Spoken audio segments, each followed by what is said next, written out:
S'il y a bien quelque chose que la diaspora aimerait bien faire en Afrique, c'est de créer une ferme.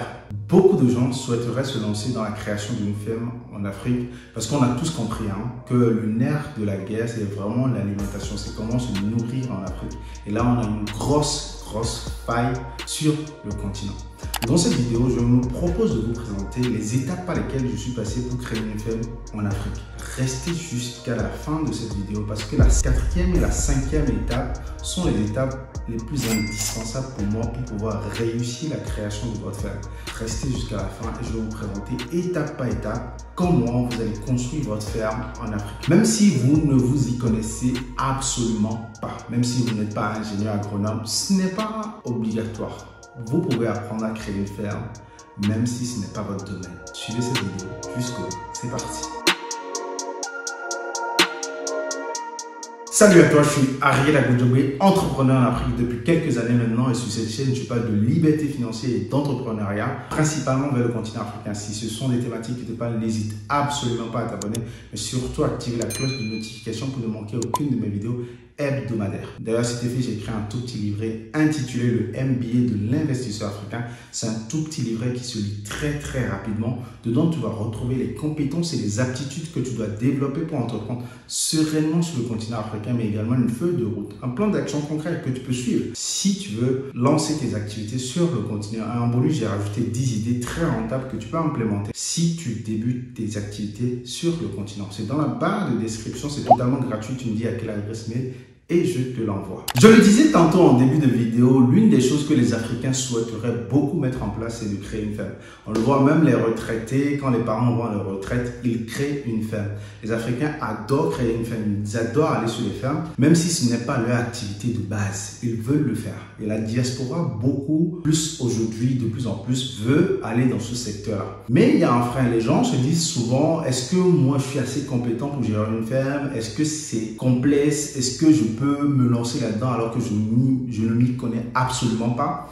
C'est possible. C'est mon cas. Moi, je suis ingénieur logiciel, c'est-à-dire que mon métier, c'est d'aider les entreprises dans leur transformation IT. C'est pas vraiment mon métier de faire la ferme. J'ai pas grandi dans un milieu où il y avait une ferme. J'ai pas grandi avec un parent qui était ingénieur agronome. Pas du tout.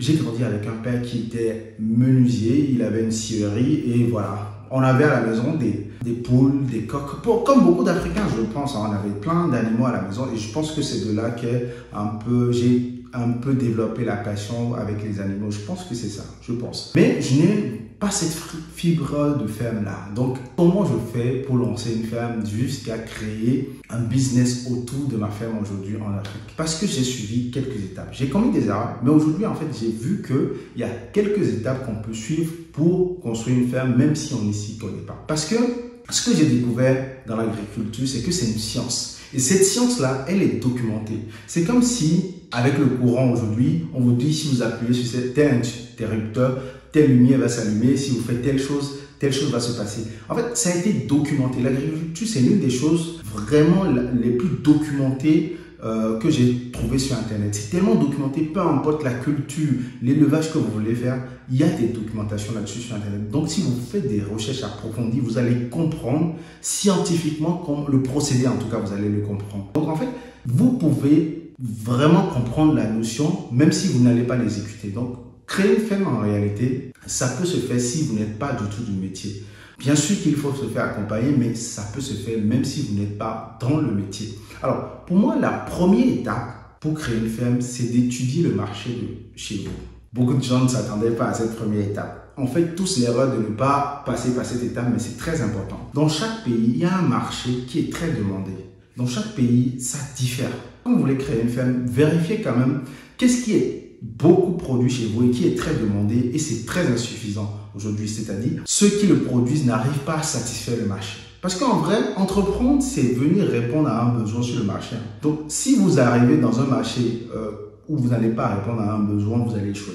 Donc, étudiez vraiment qu'est-ce qui est produit dans votre pays aujourd'hui, qui est très demandé, mais que les gens n'arrivent pas à satisfaire de toute façon. Et du coup, importe énormément pour combler le déficit qu'il y a dans le pays. Donc, étudier le marché. C'est très important d'étudier votre marché. Et ce qui est bien en Afrique, c'est que sur chaque marché, quand vous allez même dans les marchés, dans les grandes capitales, vous allez dans les marchés, vous avez chaque secteur où on vend certains produits. Par exemple, si vous voulez vendre le poulet, vous pouvez aller dans le grand marché de votre capitale et voir l'espace où les gens vendent le poulet. Vous allez voir plein de gens qui vendent du poulet là. Et là, vous allez un peu sonder le marché. Vous allez regarder, vous allez poser des questions. Ça va vous donner quelques feedbacks pour voir est-ce que c'est dans ça que je vais me lancer? Est-ce que c'est quelque chose qui est comblé autrement aujourd'hui? Vous allez aussi voir ceux qui vendent les produits maraîchers, les carottes, les fruits. Il y a un marché où elles sont toutes là en train de vendre ce produit-là. Vous pouvez sonder un peu le marché, vous allez voir à peu près c'est quoi. Et vous commencez à vous documenter là-dessus. Donc, étudiez vraiment votre pays et regardez qu'est-ce qui manque dans votre pays et que vous pouvez produire localement si vous voulez créer une ferme. C'est très important de passer d'abord par cette phase-là. Parce que je vois des gens, ils veulent tout faire à la fois dès le début et c'est pas du tout important de vouloir tout faire. Allez toujours crescendo. Petit à petit, vous allez réussir à créer votre ferme si vous y allez petit à petit. La deuxième étape, vous avez trouvé votre marché, vous voyez à peu près ce que vous allez produire. Disons que c'est des carottes que vous allez produire. C'est bien. Donc, vous voulez produire des carottes maintenant. Qu'est-ce qu'il vous faut faire? C'est de trouver un terrain accessible qui est proche de votre marché.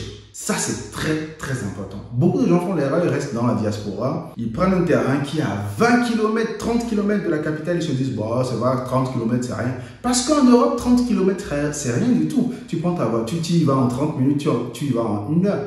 En Afrique, 30 km, ce n'est pas pareil. Les routes ne sont pas là. Les infrastructures ne sont pas présentes pour que tu y ailles avec une récurrence comme si tu étais en Europe. Donc, ne faites absolument pas cette erreur-là.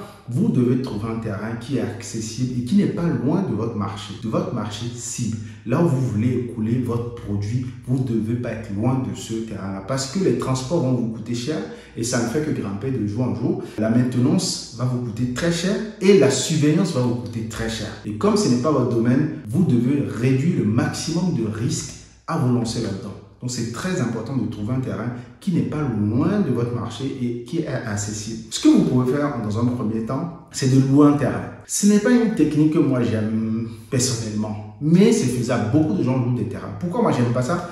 Parce que je considère que quand je me lance dans une activité, j'ai assez fait une étude pour me lancer sérieusement dans l'activité. C'est-à-dire que je veux aller très loin. C'est-à-dire que je veux produire beaucoup. Donc, je veux être vraiment un leader sur le marché. Donc, quand je me lance, je veux vraiment devenir le leader. C'est pour ça que je considère que je dois acheter. Mais, effectivement, l'une des façons de faire, c'est quand même de louer le terrain et de commencer votre activité. Parce que vous savez, on est en Afrique. Vous allez faire un document avec quelqu'un. Dès que votre activité va commencer à marcher, cette personne va devenir votre problème maintenant, votre problématique. Ce ne sera plus le marché sur lequel vous êtes. Il va vouloir vous le vendre à double prix. C'est compliqué. Vraiment, on est dans des contexte complexe. Il ne faut pas être naïf sur ça. Le contexte africain, il est complexe. Donc, ne soyez pas naïf sur ces sujets. Si vous pouvez l'acheter, achetez-le. Si vous ne pouvez pas, au pire, ça prendra de la valeur, vous allez revendre. Tout ce qu'il faut faire, c'est valider que le terrain répond à un certain nombre de critères. Et pour ça, vous pouvez vous faire accompagner. Pas des ingénieurs qui vont vérifier que le terrain est viable pour l'agriculture, plein de choses. C'est très important. La troisième étape maintenant, c'est de se faire accompagner sur le projet. Au moment où vous cherchez le terrain, vous pouvez contacter un ingénieur agronome ou un ingénieur en production, tout ce que vous voulez par rapport à votre projet pour vous rédiger un business plan à côté du business plan que vous allez faire vous-même. J'insiste sur cette étape parce que vous allez aussi faire votre étude à part et lui doit le faire aussi parce que c'est son métier maintenant. Lui va maintenant prendre les caractéristiques, les données du terrain pour faire un business plan. Mais ils sont forts dans les business plans, ils peuvent vous faire des business plans très jolis. Mais c'est très important que vous le fassiez vous-même aussi de votre côté. Pourquoi? Parce que vous allez intégrer la notion de risque qu'il y a dedans qu'ils n'intègrent pas forcément. Beaucoup d'ingénieurs vous font des business plans sans tout ce qui est risque et compagnie. Vous allez voir des chiffres. Ça va être très intéressant parce que l'agriculture, quand ça donne bien. Donc, faites-vous accompagner à cette étape par les ingénieurs pour le business plan, pas un architecte et pas un urbaniste et un paysagiste. C'est très important. Moi, je suis en train de réfléchir à créer une académie dans laquelle je vais accompagner les gens à créer leur ferme en Afrique, vraiment de zéro. Et comme je suis en train de le faire actuellement sur ma ferme, je me fais accompagner par un architecte, un urbaniste, un paysagiste et un ingénieur agronome. Pourquoi? Parce que c'est très important de comprendre que la ferme, ça ne se crée pas du tout au hasard. L'urbaniste, il va voir comment il va viabiliser le territoire. Le paysagiste va voir ce qu'on va mettre aux alentours, comment on va clôturer votre ferme de façon moins chère. L'ingénieur va voir dans quel bâtiment, qu'est-ce qu'on va faire, qu'est-ce qui est proche du marché. Et l'architecte, lui, va voir comment construire moins cher sur votre terrain. Et donc, je suis en train de voir tout ça en ce moment. Je me fais accompagner avec toutes ces personnes-là. C'est un peu plus coûteux, mais ça vous permet d'être sûr que le jour où votre ferme sera sur pied, c'est une ferme durable. Donc, si vous ne pouvez pas vous faire accompagner avec toutes ces personnes, c'est pas grave. Mais tout au moins, faites-vous accompagner au moins par un ingénieur agronome qui connaît un peu, qui connaît les normes des bâtiments, qui connaît comment positionner le bâtiment par rapport à la ventilation, les normes de culture, plein de choses comme ça. Donc, c'est très important. Si vous n'avez pas besoin si vous êtes dans la culture, bon, vous n'avez même plus besoin de trop de bâtiments en tant que ça. Moi, je suis dans l'élevage, donc j'ai besoin des bâtiments. Donc, faites-vous accompagner. C'est très, très important. Et si vous voulez que, quand je vais mettre en place l'académie pour accompagner les gens dans cette installation-là, écrivez en commentaire accompagnement. Et dès que ce sera prêt, je vais vous contacter, mettez votre mail et je vais vous contacter et je vais vous dire que c'est prêt si vous voulez vous faire accompagner par mes ingénieurs, par mon agronome, tout ça. On va vous répondre, on reviendra vers vous. Ce ne sera pas tout de suite, donc patientez de toute façon. Quand ce sera bon, moi, j'aime pas faire les choses au hasard. J'aime faire les choses de façon carrée parce qu'on est sur Internet. On a besoin de se créer une notoriété. On a besoin d'être fiable. Moi, c'est ça qui est important pour moi. Je dois être fiable. Donc, je ne vais pas engager des gens dans quelque chose où je ne suis pas sûr. Donc, c'est très important. Ce ne sera pas tout de suite. Je suis en train de tester les gens avec qui je travaille. Et quand ce sera bon, je vous dirai que c'est bon. Si ce n'est pas bon, je vous dirai que ce n'est pas bon. C'est très important. Moi, c'est mon point d'honneur là-dessus. J'ai des principes et des valeurs et je les défendrai jusqu'au bout. Je ne suis pas venu sur Internet pour des petites miettes et je ne vais pas me fâcher avec les gens juste à cause des petits sous. Donc voilà, parenthèse fermée. Quatrième étape, une fois que vous avez fait votre étude, normalement vous avez déniché 2, 3, 4 marchés qui sont importants dans votre pays, dans lesquels vous pouvez apporter une solution. Je vous conseille de choisir un seul ou deux au maximum. Une culture, un élevage. Au maximum, mais pour moi, il faut aller avec un seul. Pourquoi? Parce que je conseille toujours, si vous suivez mes vidéos jusqu'à aujourd'hui, je conseille toujours de démarrer petit avec des petits moyens et de tester votre marché très vite. Pourquoi? Parce que très vite, c'est quand vous êtes sur le marché que vous comprenez le marché. C'est pas avec les chiffres. Les chiffres, jusque-là, ça parle. Chaque fois que vous allez faire un business plan en Afrique sur l'agriculture, ça va vous parler. Vous allez voir comment faire de l'argent avec. C'est un business qui marche sur le papier.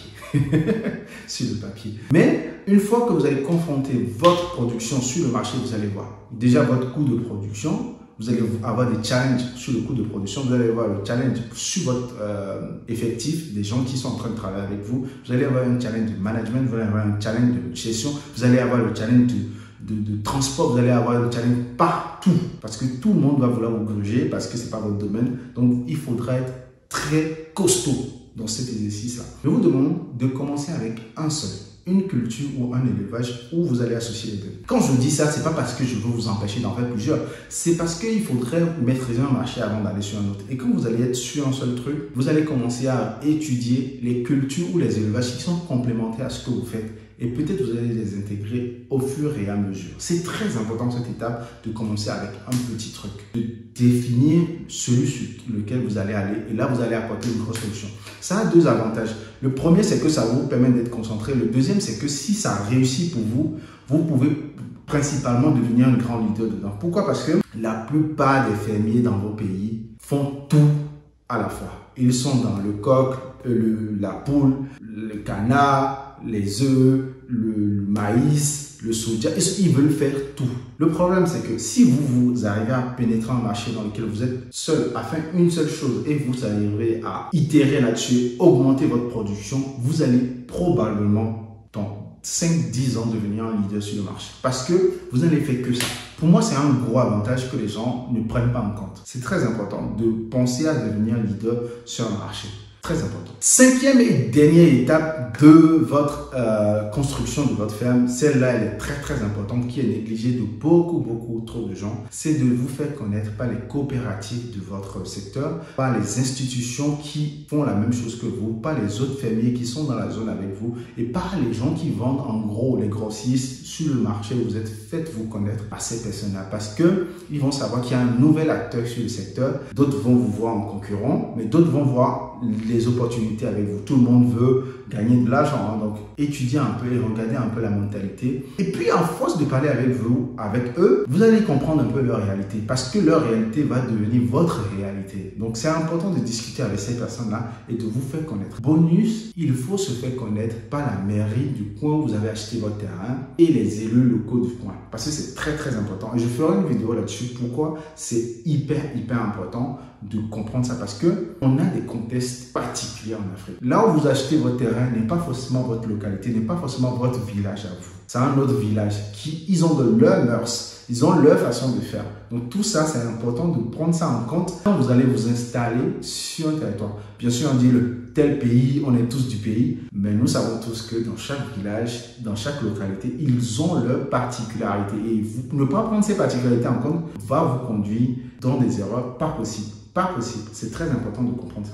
Voilà ce que je voulais partager avec vous dans cette vidéo. Dites-moi dans les commentaires ce que vous en pensez. Est-ce que vous voyez d'autres manières de construire votre ferme en Afrique? S'il y en a d'autres qui l'ont déjà construit, dites-moi ça dans les commentaires. Si vous avez fait des erreurs, dites-moi dans les commentaires. C'est très important de parler des erreurs, de faire un feedback. En tout cas, si vous suivez ces 5 étapes, globalement, vous allez réussir à mettre en place votre ferme sur le continent. C'est pas quelque chose d'exceptionnel de construire une ferme en Afrique. C'est vraiment ça.